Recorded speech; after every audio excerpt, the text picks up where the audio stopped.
Pay later menyebabkan kejahatan cybercrime terhadap data pribadi.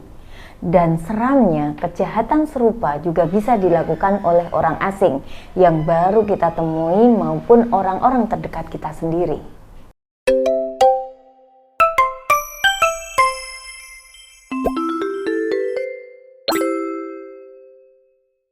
Halo teman-teman, ketemu lagi dengan saya Ati Sri Purwantiningsih yang akan membahas seputar bisnis, ekonomi, dan keuangan lainnya. Dan kali ini saya akan membahas terkait dengan pay later yang makin kesini makin banyak platform yang membuat fitur pay later. Seiring berkembangnya dunia perkreditan di Indonesia, kini makin banyak jenis layanan yang ditawarkan. Salah satunya adalah menggunakan aplikasi pay later. Tidak kalah dengan dompet elektronik, pay later pun sudah mulai banyak digunakan oleh e-commerce dan aplikasi yang sering kita gunakan seperti Shopee, Tokopedia, Lazada, Gojek, OVO, Krevido, dan lain-lain. Bahkan belakangan ini, beberapa bank besar di Indonesia turut merilis fitur pay later seperti pay later BCA yang dirilis 30 September lalu yang dapat diakses lewat aplikasi MyBCA dan pay later Bank Mandiri yang akan dirilis akhir tahun 2023. Lalu, apa itu pay later? Pay later adalah sistem pembayaran yang ditunda. Dengan kata lain, kita bisa membeli barang tanpa harus membayar langsung, tapi sebagai gantinya, tiap kita membayar tiap bulan beserta bunganya. Nah, teman-teman, sederhananya pay later itu bisa diartikan belanja sekarang, bayarnya nanti. Secara teknis, pay later tidak berbeda dengan aplikasi cicilan tanpa kartu kredit. Pay later ini bisa digunakan untuk berbelanja kebutuhan sehari-hari, mulai dari belanja online hingga traveling, seperti memesan tiket pesawat, kamar hotel, dan lainnya. Bahkan pay later dapat digunakan hal-hal yang seperti membeli pulsa atau paket data saat kita kehabisan kuota internet dalam keadaan darurat. Juru bicara OJK, Sekar Putih Jarot, menjelaskan bahwa pay later adalah sebuah istilah yang merujuk pada transaksi pembayaran atau jasa. Pada dasarnya, pay later adalah layanan untuk menunda pembayaran atau berhutang yang wajib dilunasi di kemudian hari. Terlihat simpel memang, bahkan sangat memudahkan kita untuk membeli kebutuhan dan wishlist keinginan kita. Tapi pay later juga bisa menyebabkan kecanduan. Wah, padahal hanya sebuah sistem pembayaran, tapi kok bisa jadi candu ya teman-teman? Jelas ini bisa terjadi karena kemudahan dalam transaksinya. Kebiasaan mengklik setuju tanpa membaca secara detail konsekuensi bunga dan denda keterlambatan, padahal hal itu dijelaskan dalam persyaratan saat mengajukan pay later. Di balik kemudahan akses dan layanannya, fitur pay later memiliki beberapa dampak negatif yang dapat merugikan jika kita terlena dan tidak berhati-hati dalam menggunakannya.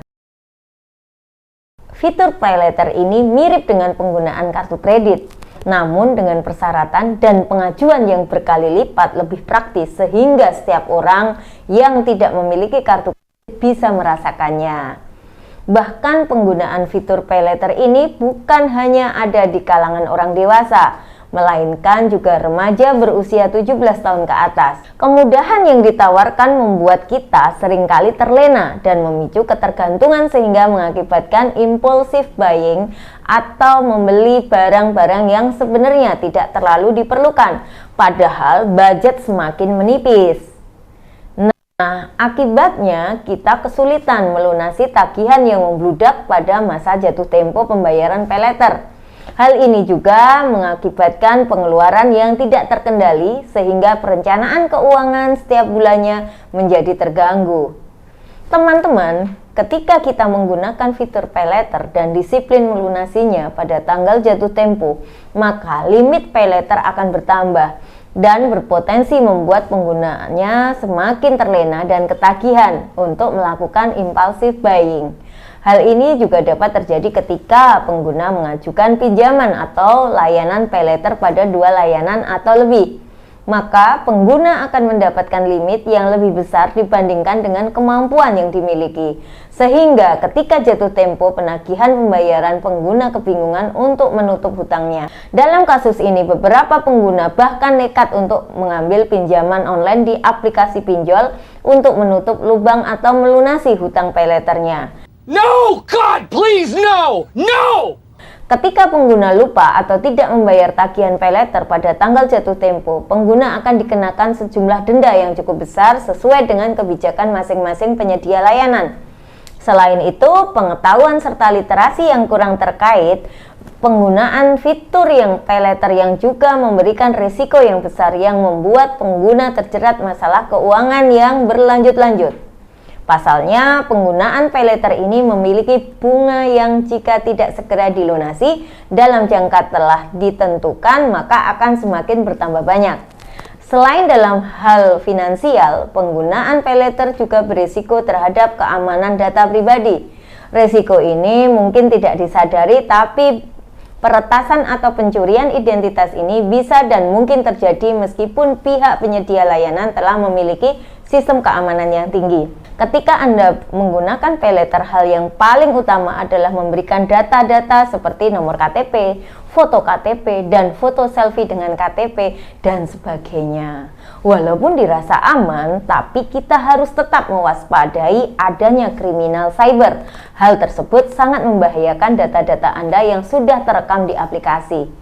Pada tahun 2021 dan 2022 sudah marak terjadi kasus peretasan dan penyalahgunaan data pribadi ini oleh para pelaku cybercrime. Banyak kasus peretasan yang berakibat data pribadi korban dicuri dan disalahgunakan ini tidak mendapatkan penyelesaian yang jelas karena memang aturan yang ada tidak mengatur secara komprehensif mengenai sanksi pidana bagi pelaku peretasan dan penyalahgunaan data pribadi korban. Di tahun 2023 ini, kasus kebocoran data terus terjadi dengan risiko yang tidak main-main untuk para korbannya. Teman-teman, pendiri Ethical Hacker Indonesia, Teguh Aprianto, mengungkap kasus dugaan kebocoran 337 juta data masyarakat di Direktorat Kependudukan dan Pencatatan Sipil, Dukcapil, Kementerian Dalam Negeri, Kemendagri. Dia menjelaskan data yang dipastikan bocor adalah nama, nomor induk kependudukan, nomor kartu keluarga, tanggal lahir, alamat, nama ayah, nama ibu, NIK ibu, nomor akta lahir, nomor akta nikah, dan lainnya. Mengutip situs resmi Kominfo dan sumber lainnya, beberapa risiko kebocoran data yang mengintai korban antara lain. Pertama, scamming dan phishing. Scam adalah tindakan penipuan dengan berupaya meyakinkan pengguna, misalnya memberitahu pengguna jika mereka memenangkan hadiah tertentu yang didapat jika memberikan sejumlah uang. Sementara phishing adalah teknik penipuan yang memancing pengguna, misal untuk memberikan data pribadi mereka tanpa mereka sadari dengan mengarahkan mereka ke situs berbahaya yang mereka buat. Modus kian marak terjadi dengan membagikan link-link palsu menuju aplikasi seperti Instagram, e-commerce, bahkan undangan online. Kedua, intimidasi online terkait gender. Data pribadi berupa jenis kelamin patut dilindungi untuk menghindari kasus pelecehan seksual atau perundungan secara online. Perlindungan terhadap data penting dilakukan agar menghindari ancaman kejahatan dunia maya termasuk kekerasan berbasis gender online atau KBGO. Yang ketiga, telemarketing. Data nomor telepon bisa diperjualbelikan untuk kepentingan telemarketing. Maka tak heran jika tiba-tiba pengguna ditelepon dan ditawarkan sebuah jasa atau produk oleh orang asing yang sudah mengetahui identitas Anda. Yang keempat, pembobolan dan peretasan akun. Pakar keamanan cyber dari CISSREC, Pratama Persada, mengingatkan data nomor telepon dan sebagainya itu bisa digunakan untuk membobol akun media sosial atau layanan lain. Sebagai contoh, untuk membobol layanan pembayaran digital seperti GoPay atau OVO, Pratama mengatakan caranya cukup mudah. Pelaku tinggal login dengan nomor telepon dan meminta kode one time password atau OTP. Selain itu, data tanggal lahir dan email yang bocor juga bisa menjadi modal peretas untuk mengambil alih akun. Yang kelima, bikin akun pinjaman online. Tak hanya itu ya teman-teman, penjahat juga bisa mengajukan peminjaman di aplikasi pinjaman online dengan bermodalkan data-data yang sudah bocor. Pertama-tama, peretas harus mampu mengumpulkan data KTP dari data-data yang telah bocor. Kemudian, peretas bisa mengajukan pinjaman untuk menarik sejumlah uang dari aplikasi pinjaman online yang kurang baik sistem pemeriksaannya. Yang keenam, profiling untuk target politik atau iklan. Data-data bocor yang dikumpulkan bisa dipakai untuk rekayasa sosial hingga profiling atau membuat profil pengguna. Misalnya, berdasarkan umur dan demografi penduduk, berdasarkan lokasi, hobi, hingga jenis kelamin. Big data tersebut bisa digunakan untuk sosialisasi politik maupun target iklan di media sosial. Sudah banyak korban dari kejahatan cybercrime terhadap data pribadi ini. Kini kejahatan serupa juga bisa dilakukan oleh orang-orang yang baru kita temui maupun orang-orang terdekat kita sendiri. Sebagian besar terpaksa harus melunasi pinjaman online yang mengatasnamakan mereka tanpa mereka nikmati sepeser pun hutang tersebut sebelumnya. Maka dari itu kita harus selalu waspada terhadap kejahatan-kejahatan yang dapat terjadi di sekitar kita.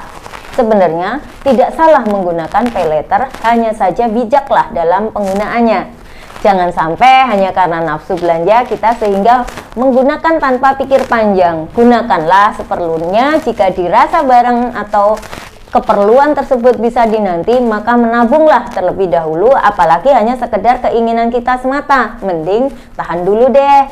Ayo mulai bijak dalam menggunakan kemudahan transaksi paylater untuk kondisi keuangan kita yang lebih stabil lagi. Dan berhati-hatilah saat memutuskan untuk mendaftarkan data pribadi Anda. Pastikan telah membaca dan memahami syarat dan ketentuannya sehingga tidak ada kerugian di kemudian hari. Untuk konsultasi keuangan bisnis, pribadi maupun yayasan, teman-teman bisa menghubungi kami melalui kontak berikut ini ya. Apabila informasi ini bermanfaat, ayo sebarkan ke teman-teman lain untuk like, komen, dan subscribe untuk mendapatkan informasi menarik dan bermanfaat lainnya. Salam sehat dan salam growth mindset.